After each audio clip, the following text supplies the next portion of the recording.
Welcome to The Explainer. Today, we're heading deep into the heart of Portugal, to a place that honestly just defies logic and gravity. This is the incredible story of a tower, built not up towards the sky, but straight down into the earth. So you gotta ask, right? Why on earth would you build a tower downwards? That's the huge mystery at the heart of the initiation well at Quinta da Regaleira in Sintra. It's this mind-blowing 30-meter-deep inverted tower that just spirals down into the ground. I mean, it looks like something straight out of a fantasy novel. But, and this is the crazy part, it's very, very real, and it was built for an incredibly profound purpose. And that quote right there, that's the key to everything. See, this whole structure isn't really just a well. It's a symbolic journey. Every single step you take downwards is meant to represent this deep spiritual transformation, like a passage from the darkness of not knowing into the bright light of knowledge. All right, so to really get the why behind this amazing piece of architecture, we have to look at two things: the visionary guy who built it and the ancient, almost sacred ground he decided to build it on. So the man behind it all was António Augusto Carvalho Monteiro. And yeah, he was one of Portugal's wealthiest men back in the late 19th century.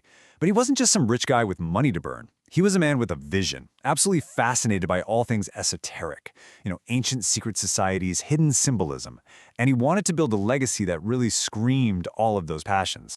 And get this timeline is super important. Monteiro knew exactly what he was buying. He wasn't just looking for any old piece of land. No, he specifically hunted down this historic Templar territory. And that fact? It became the absolute cornerstone for the entire design of his estate. Okay, so we've got the man, we've got the land. Now let's really start decoding the well itself, because every single element here is just dripping with symbolism and lore, especially from the Knights Templar. It all starts with the way it's built. So as you're walking down this unbelievable spiral staircase, you'll notice you pass nine distinct platforms or levels. And that is not just a random design choice. The whole act of going down is meant to be this physical journey that mirrors a spiritual one, with each of those levels marking a brand new stage of enlightenment. Right. But why 9? Why that specific number? Well, the number 9 is just incredibly important in Templar tradition. And here's why that's so cool. Those 9 platforms, they represent the 9 original founders of the Knights Templar, way back in the year 1119. You had a brotherhood of 8 knights and their one grandmaster. And then, when you finally make it all the way to the bottom, you find this absolutely beautiful mosaic on the floor.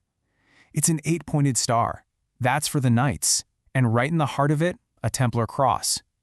That center point, that symbolizes the master, the enlightened core that an apprentice, or an initiate, has to journey all the way down to reach. So you put all this symbolism together, and it points to one pretty mind-blowing thing. This wasn't just a fancy piece of architecture. It's widely believed this well was used for an actual initiation ritual, a real, physical, and spiritual test of faith and courage. Just imagine it. The ritual would start with the descent. Picture the candidate, maybe they're even blindfolded, walking down those 9 levels, leaving the bright, sunny world behind and heading deep into the earth, into the total unknown. But, just getting to the bottom, that wasn't the end of the test. Oh no. In fact, that was really just the beginning. The hardest part of the entire journey was still to come. And here's how that journey would play out. After making it all the way down, the initiate had to step into complete darkness and choose a path through this whole labyrinth of underground caves. It symbolizes that personal journey we all take through uncertainty, right? You have to rely on your own inner strength to get through the darkness before you finally emerge back into the light, essentially reborn, inside a nearby chapel. And that final stop, the chapel, it holds one last crucial secret. And this one isn't just about the Templars, but about their unbelievable legacy in Portugal itself. Okay, so check this out. The chapel's altar is really unusual. In most Christian churches, you'd see a crucified Christ, right? Well, not here. This one shows a resurrected Christ, and that reflects a core Templar belief. They were much more focused on resurrection and new life than on suffering and death.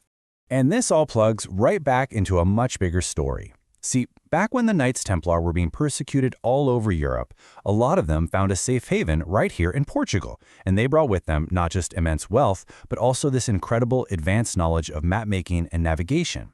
It's that huge injection of cash and know-how that is widely believed to have helped kickstart Portugal's whole golden age of discovery. So when you boil it all down, this incredible inverted tower is so much more than just one man's weird, esoteric fantasy. It's this massive, beautiful monument to the secret history and the mythical societies that literally helped shape an entire nation. It really makes you wonder, doesn't it? I mean, how many other profound stories like this are encoded in the buildings and monuments all around us, just sitting there in plain sight, waiting for someone to come along and read the symbols?